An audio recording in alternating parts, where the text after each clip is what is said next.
All right, my friends, we're going to take a look at how to plot an ellipse. Specifically, we're going to plot this ellipse. The standard form or general form for an ellipse looks like this. And so you can see by comparing these two things that this ellipse is going to be centered around the coordinate HK.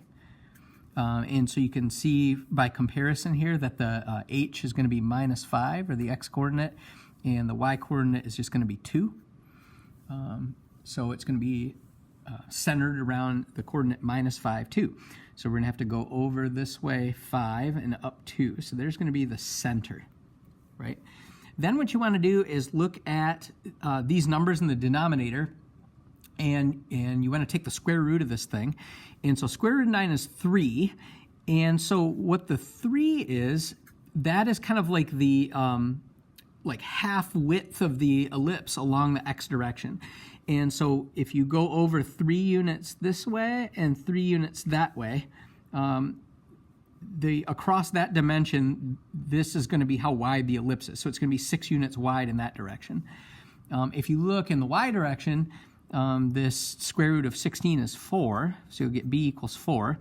And so what we want to do is from the center point, we want to go 4 units up and 4 units down. So 4 up and then 4 down. So there's our ellipse. And so now we can sketch this guy in there. So there is in all its glory, the ellipse. Another thing that we can get, or another aspect of the ellipse that we can get, is are the focal points. And so the way you can get that is actually from these two parameters, a and b. And the way this works out is if you take, so b squared minus a squared is c squared. And so what we'd have is 16 minus 9 equals c squared. So c is going to be, well, 16 minus 9 is 7.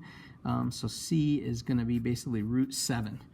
And so what you want to do is go root 7 up and down from the center point there to find the focal points. So if you take the square root of 7, that's approximately, it's like 2.64, 2.65.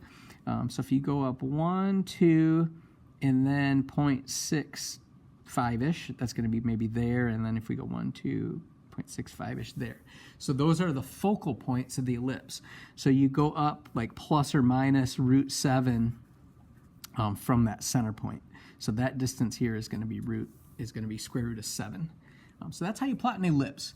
Something to add to this: if you, instead of this being a positive sign, if this were the exact same equation but it was a negative sign, that's what's going to give you the form of a hyperbola. So this is the same equation, but just with the sign reversed here.